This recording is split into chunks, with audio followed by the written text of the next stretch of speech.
अस्सलाम वालेकुम स्टूडेंट्स, मैं हूं आपकी टीचर कुलसुम मलिक और मेरे साथ मौजूद हैं आज के प्रैक्टिकल में दो स्टूडेंट्स मुईज और बिलाल। स्टूडेंट्स, जैसा कि आप जानते हैं कि पिछले प्रैक्टिकल में हमने 0.1 मोलर सोडियम हाइड्रोक्साइड का 100 क्यूबिक सेंटीमीटर सोल्यूशन तैयार किया था। आज हम सोडियम कार्बोनेट यानी कि Na2CO3 का सोल्यूशन तैयार करेंगे। मिस, कल मेरे घर में कुछ फ्रेंड आने थे। मैंने अपने ड्राइंग रूम के फ्लोर पे कुछ दाग धब्बे देखे मुंह के, तो काफ़ी परेशान हुआ। मिस, मैंने उनको दूर करने के लिए वॉशिंग सोडा का इस्तेमाल किया। मुईज, आप सोडियम कार्बोनेट की बात कर रहे हैं, लेकिन आप हमें ये तो बताएं कि आपने कितनी मिकदार में सोडियम कार्बोनेट यानी कि वॉशिंग सोडा इस्तेमाल किया था और कैसे? मिस, मैंने एक बाल्टी ली और उसके अंदर गर्म पानी डाला, 2 कप सोडियम कार्बोनेट के डाले और उसको मिक्स कर दिया। मैं जहाँ जहाँ फैक्स के निशान थे वहाँ मैंने मार्क कर दिया और जब उसको साफ किया फर्श बिल्कुल नया हो चुका था। मिस, क्या हम सोडियम कार्बोनेट की मदद से स्टील और आयरन टूल से रस्ट या ऑक्सीडेशन भी रिमूव कर सकते हैं?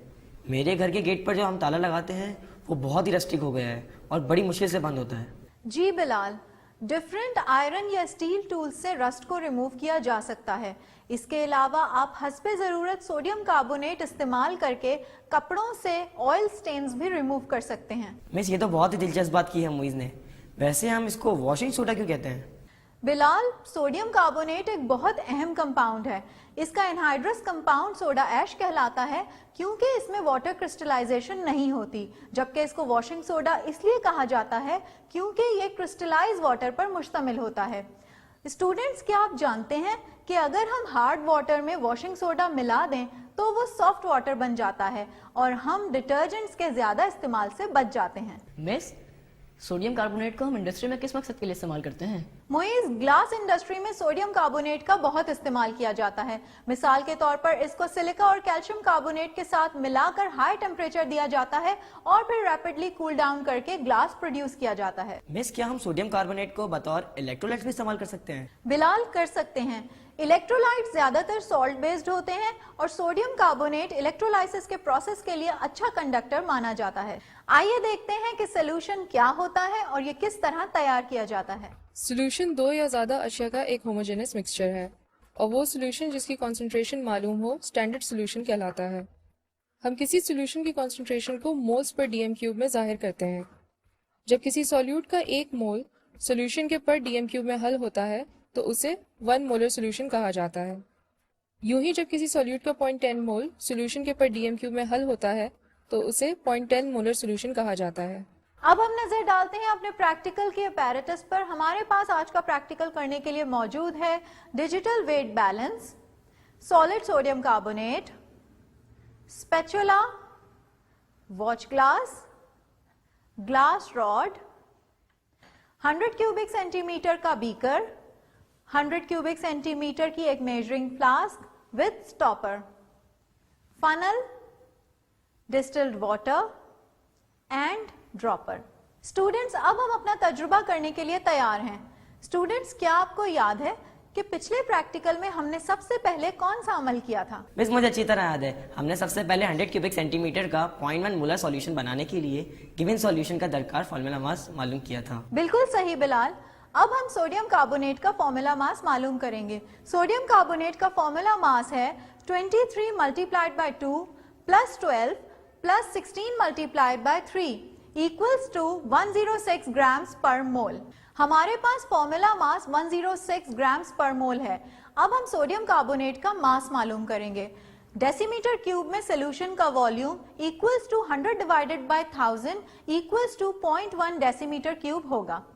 Number of moles of sodium carbonate required बराबर होगा molarity of sodium carbonate into volume of solution required in decimetre cube, यानी कि 0.1 को हम 0.1 से मल्टीप्लाई करेंगे तो हमारे पास मोल्स की तादाद आएगी 0.01 मोल्स। क्या हम अब सोडियम कार्बोनेट के लिए दरकार मास मालूम करेंगे तो इसका फॉर्मूला क्या होगा? बिलाल, इसके लिए हम सोडियम कार्बोनेट के मोल्स की तादाद को मोलर मास से मल्टीप्लाई करेंगे। हमारे पास मोल्स की तादाद 0.01 आई थी, इसको हम मोलर मास यानी कि 106 ग्राम से मल्टीप्लाई करेंगे। आइए स्टूडेंट्स, अब हम अपना प्रैक्टिकल स्टार्ट करते हैं। पहले हम डिजिटल वेट बैलेंस को 0 पर सेट करेंगे, फिर उस पे हम वॉच ग्लास रख कर रीडिंग को टेयर करेंगे। फिर हम स्पैचुला की मदद से सोडियम कार्बोनेट का 1.06 ग्राम्स इस पे वेट करेंगे।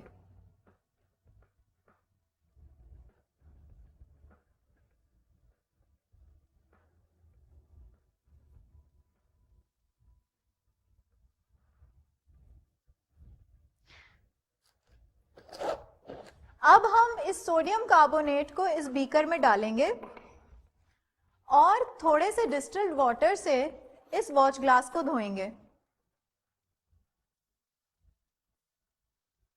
और फिर इस वॉशिंग को भी हम इस बीकर में डाल देंगे।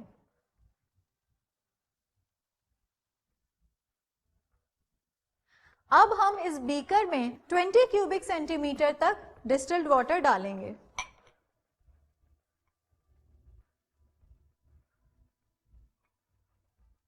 अब हम ग्लास रॉड की मदद से इस सॉल्यूशन को अच्छी तरह हिलाएंगे ताकि इसमें सोडियम कार्बोनेट अच्छी तरह डिसॉल्व हो जाए। मिस सोल्यूशन को हम मेजरिंग फ्लास्क में कैसे डालेंगे? क्योंकि जब मैं कोई सिरप पीता हूँ तो टेबल स्पून का इस्तेमाल करता हूँ। मुइज, यहाँ आपको एक बात जरूर याद रखनी है कि जब भी आप सॉल्यूशन को मेजरिंग फ्लास्क में डालें तो फनल का इस्तेमाल करें। टेबल स्पून हम इसलिए यूज नहीं करते ताकि सॉल्यूशन जाया ना हो। अब हम इस बीकर से इस सॉल्यूशन को फनल के जरिए डालेंगे और फिर इस बीकर को हम डिस्टिल्ड वाटर से वॉश करेंगे और इस वॉशिंग को भी हम इस मेजरिंग फ्लास्क में डाल देंगे। मिस, क्या हम सॉल्यूशन के लेवल को बढ़ाने के लिए मजीद डिस्टिल्ड वाटर शामिल करेंगे? बिलाल, हम डिस्टिल्ड वाटर इसलिए शामिल करेंगे ताकि मेजरिंग फ्लास्क के एज्ड मार्क के नीचे से सॉल्यूशन का वॉल्यूम बढ़ाया जा सके।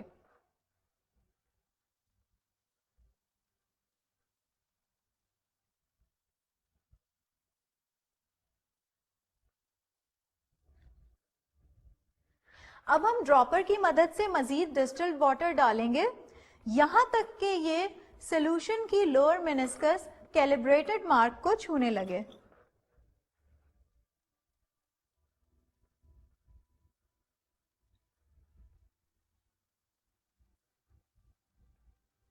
इसके बाद हम अगले मरहले में मेजरिंग फ्लास्क को स्टॉपर लगाएंगे और उसे अपसाइड डाउन घुमाएंगे, ये बात यकीनी बनाने के लिए कि सॉल्यूशन अच्छी तरह हल हो गया है।